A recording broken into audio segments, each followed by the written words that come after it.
দাঁড়িয়ে আছি AT&T স্টেডিয়ামের অফিসিয়াল প্রেস কনফারেন্স রুমে। লিওনেল স্ক্যালোনির পর এই প্রেস কনফারেন্স রুমে কিছুক্ষণ আগে কথা বলে গেছেন Argentine left back Nicolas Tagliafico. এটা একটু অবাক করা বিষয় বটে, এর আগের দুটো প্রেস কনফারেন্সে যেখানে কোচ এবং ফুটবলার একসঙ্গে এসে প্রেস কনফারেন্স করেছেন, আজকে কিন্তু তারা আলাদা আলাদা ভাবে কথা বলেছেন। তালিয়াফিকো কিছুটা পরে এসে কথা বলেছেন।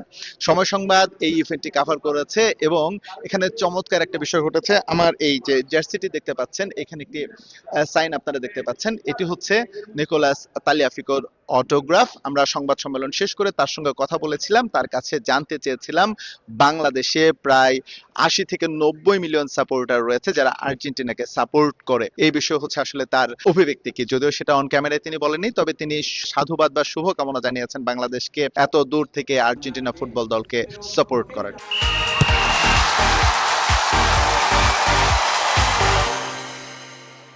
আর্জেন্টিনা যে র্যাঙ্কিং এর 1 নাম্বার দল হয়ে বিশ্বকাপ শুরু করেছে সেটা তারা ধরে রাখতে চায়, অর্থাৎ জর্ডানের বিপক্ষে তারা জয় চায়। প্রথম 2 ম্যাচে তারা জয় তুলে নিয়েছে, পরের যে ম্যাচটি রয়েছে গ্রুপ পর্বের শেষ ম্যাচেও তারা জয় তুলে নিতে চায়।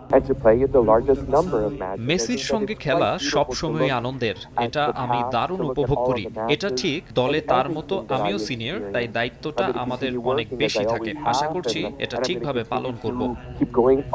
লিওনেল মেসির পাশাপাশি এই দলের অন্যতম সিনিয়র ফুটবলার হচ্ছে নিকোলাস তালিয়াফিকো। অনেকগুলো ম্যাচ তিনি দলের হয়ে খেলেছেন, লিওনেল মেসির সঙ্গে খেলেছেন এবং এই স্টেডিয়ামেও তার এর আগে খেলার অভিজ্ঞতা রয়েছে। 2022 বিশ্বকাপে যে চাপটি ছিল সেই চাপ এখন আর নেই, তিনি আসলে খেলাটা উপভোগ করছেন এবং তার টিমমেট যারা আছে তারা সবাই মিলে আসলে লিওনেল মেসিকে সাপোর্ট করার জন্য যে শতভাগ উজাড় করে দিয়ে খেলে থাকেন।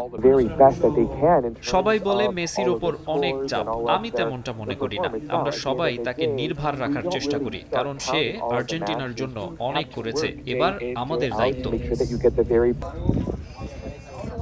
জর্ডানের বিপক্ষে এই ম্যাচে একাদশে বেশ কিছু পরিবর্তন আসছে, সেটা তো লিওনেল স্ক্যালোনি তার সংবাদ সম্মেলনে বলেছেন। স্কোয়াডটা কেমন হতে পারে সংক্ষেপে সেটার একটা ধারণা দিতে চাই। ডিফেন্স লাইনে অস্ট্রিয়ার বিপক্ষে যে ম্যাচটা আর্জেন্টিনা খেলেছে সেখান থেকে পুরোপুরি চেঞ্জ হয়ে যাচ্ছে। যদি হচ্ছে সেন্টার ব্যাক দুজনের কথা বলি, সেন্টার ব্যাকে ক্রিস্টিয়ান রোমেরো তিনি ব্যথা পেয়েছেন এবং লিসান্দ্রো মার্টিনেজ তাকেও বিশ্রাম দেওয়া হয়েছে। এই দুটো জায়গায় পরিবর্তন আসছে। নিকোলাস ওতামেন্ডি তিনি খেলছেন, এটা প্রায় শতভাগ নিশ্চিত। একই সঙ্গে অভিষেক হচ্ছে, অর্থাৎ বিশ্বকাপে অভিষেক হতে যাচ্ছে মার্কোস সেনেসিস। রাইট ব্যাকে আবারও গনসালো মন্তিয়েল ফিরে আসছেন এবং লেফট ব্যাকে তালিয়াফিকো তিনি খেলছেন, এটা মোটামুটি নিশ্চিত। এবং মিডফিল্ড পজিশনে যেটি এর আগেও যেমনটি জানিয়েছিল এবং আজকের সংবাদ সম্মেলনের পর এটা অনেকটাই পরিষ্কার হয়ে গিয়েছে যে এনজো ফার্নান্দেস, মার্ক অ্যালিস্টার এবং রদ্রিগো ডে পল তারা হয়তোবা স্টার্টিং 11-এ থাকবেন, তবে অন্যান্য যে ফুটবলার যারা রয়েছেন তারা কিন্তু আজকে বা জর্ডানের বিপক্ষে ম্যাচে গেম টাইম পাবেন। এই আভাস নিকোলাস ওতামেন্ডি এবং হচ্ছে লিওনেল স্ক্যালোনি দুজনেই দিয়ে গেছেন এবং একই সঙ্গে ফরওয়ার্ড লাইনে লিওনেল মেসি যেহেতু থাকছেন না, সুতরাং নতুন কারো যে অভিষেক হচ্ছে সেটা প্রায় শতভাগ নিশ্চিত। AT&T স্টেডিয়াম থেকে SM ইকবাল, সময় সংবাদ, ডালাস, যুক্তরাষ্ট্র।